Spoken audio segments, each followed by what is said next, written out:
Hi friends, రేపు వినాయక చవితి కదా. మేము మా ఫ్రెండ్స్ అయితే వినాయక చవితి రాకముందుకే ఎప్పుడు హాలిడే ఇస్తే అప్పుడు మట్టితో అయితే వినాయకుడిని చేసి, అప్పట్లో 2 రూపాయలకు బూందీ లడ్డు దొరుకుతుండే కదా, ఆ లడ్డు అయితే తీసుకొచ్చి ఎప్పుడు హాలిడే వచ్చినా సరే వినాయకుడిని చేసి ఆడుకునేటోళ్ళము. ఇక వినాయక చవితి రోజు అయితే అసలు చెప్పనవసరం లేదు, పొద్దున్నే స్నానాలు చేసేసి అసలు తిండి కూడా తినకుండా ఎక్కడెక్కడ ఏ ఏ వినాయకులు వచ్చినాయి, ఎట్లున్నాయి, ఎంత బాగున్నాయి అని చెప్పేసి ఊరంతా తిరిగేటోళ్ళము.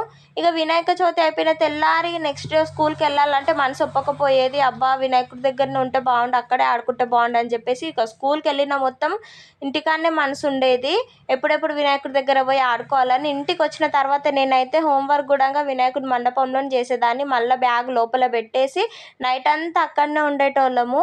ఇక అక్కడ ప్రసాదం పెట్టిన తర్వాత తినేసి మళ్ళీ అక్కడనే డ్యాన్సులు, కోలాటాలు, ఆటలు 1-2 గంటల దాకా అక్కడనే టైం స్పెండ్ చేసేటోళ్ళము.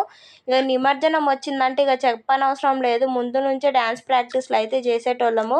Please subscribe.